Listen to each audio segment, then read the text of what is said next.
Hello everyone. Today I want to share some interesting thing with you all. అదేంటి అంటే తెలుగులో నాకు ఇష్టమైన రైటర్స్లో డాక్టర్ వేంపల్లి గంగాధర్ గారు అనేసి నాకు one of the favourite writers. So ఆయన రీసెంట్గా గంగమ్మ పూలు అనే పుస్తకం రాసి పీడిఎఫ్ హైదరాబాద్కి పంపిస్తే హైదరాబాద్లోనే ఇక్కడ నేనే తీసుకువెళ్ళి ప్రింటర్స్తో మాట్లాడి అక్కడ ప్రింటింగ్ చేయించడం జరిగింది. సో బుక్ వచ్చేసిందండి. సో నిన్ననే బుక్ వచ్చింది. ఫస్ట్ బుక్ నేనే తీసుకున్నాను అనమాట. తీసుకొని నేను చదివాను అనమాట. సో ఐ ఫెల్ట్ లైక్ నేను విపరీతమైన ఫ్యాన్ని సార్కి. దాని తర్వాత నిన్న బుక్ తీసుకున్నప్పుడు నాకు ఏమనిపించింది అంటే ఆయన కళ్ళలు కానీ ఎన్నో రాత్రులు మేలుకొని రాసిన కథలు అవి. సో అలాంటి ఆ స్వప్నాలన్నిటినీ నా కళ్ళ ముందర ఒక్కసారి చూసే లోపల ఒక అద్భుతంలాగా అనిపించింది. దానికి తోడు ఈ బుక్ ఫస్ట్ ముట్టుకున్నప్పుడు ఒక ఫీలింగ్ వచ్చిందండి. అంటే నేనే వారం నుంచి తిరిగి రోజు వెళ్ళి చూసి ఒక చిన్న పాప, అప్పుడే పుట్టిన పాపను టచ్ చేస్తే చేయి ముట్టుకుంటే ఎలా ఫోల్డ్ చేస్తుంది, అలాంటి ఒక డిఫరెంట్ ఫీలింగ్ వచ్చింది. అండ్ అండ్ ఈ బుక్ గురించి చెప్పాలండి, విపరీతమైన చాలా గొప్ప కథలు ఉన్నాయి దీంట్లో. అందుకు మెయిన్ ఏంటి అంటే ముందు మాట అండి బేసిక్గా.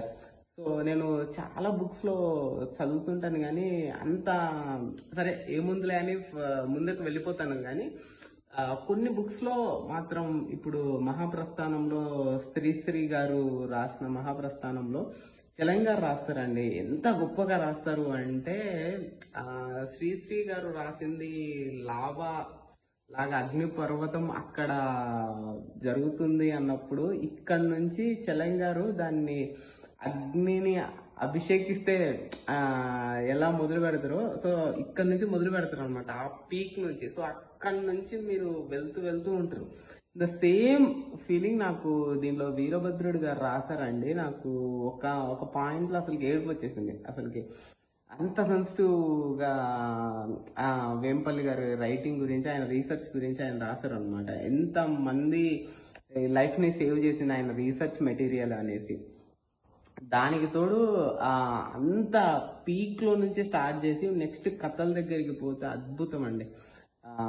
ఆ అద్భుతాల్లో లాస్ట్ కథ మీరు చదివినప్పుడు నాకు తెలిసి కన్నీళ్ళు వచ్చేస్తాయి. ఎందుకంటే అంత విపరీతమైన ఒక మాట నాకు హార్ట్ని టచ్ చేసేంత మూమెంట్ వచ్చేసింది. ఏంటి అంటే ఆ ప్రాంతం గురించి, ఆ మనుషుల గురించి, ఆ మట్టి వాసన మీకు తెలిస్తే సో ఈ మాటలకు మీరు విపరీతంగా కనెక్ట్ అయిపోతారు. అవి బుక్ బ్యాక్ సైడ్ కూడా రాశారనమాట.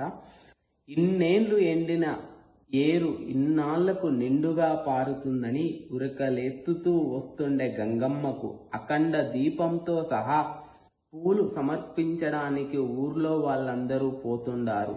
మీరు రాపోండి, ఈ దావనే పోదాం. అసలు నిజంగా ఎంత అద్భుతంగా రాశారు అంటే ఇది నేను జస్ట్ మామూలుగా చదువుతున్నాను కాబట్టి మీకు అంత ఎగ్జైటింగ్ అనిపించదు. కానీ మీరు బుక్ అంతా చదివి లాస్ట్లో ఆ సెంటెన్స్ దగ్గర ఆపినప్పుడు మీకు కళ్ళల్లోంచి నీళ్ళు వచ్చేస్తాయి. అంత గొప్పగా రాశారు. అసలుకి ఎంత హృదయాన్ని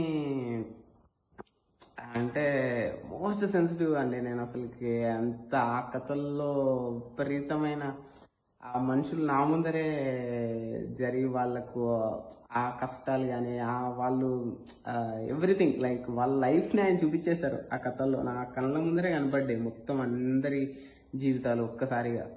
రియల్లీ బ్రిలియంట్ రైటింగ్ అని. ఆయన గురించి ఇంకా ఆ కథల గురించి వేంపల్లి గారి గురించి చెప్పని అవసరం లేదు. కానీ బట్ ఇలాంటి ఇంత గొప్ప బుక్కి నేను కూడా లాస్ట్లో పనిచేయడం అన్నది నిజంగా ఐ ఫెల్ట్ వెరీ ప్రౌడ్ అండి. So that's the reason. అంటే ఆ కిక్ మాత్రం దిగలట్లేదు. నిన్నటి నుంచి అది కంటిన్యూస్గా ఉందన్నమాట. ఎంత హైలో ఉన్నానంటే ఎగ్జైట్మెంట్ అనమాట. ఫస్ట్ బుక్ తీసుకొని కంటిన్యూగా కథలు చదవడం అనమాట. సో మోస్ట్ హ్యాపీయెస్ట్ థింగ్ అనమాట. Thank you sir for giving this opportunity. Thank you very much.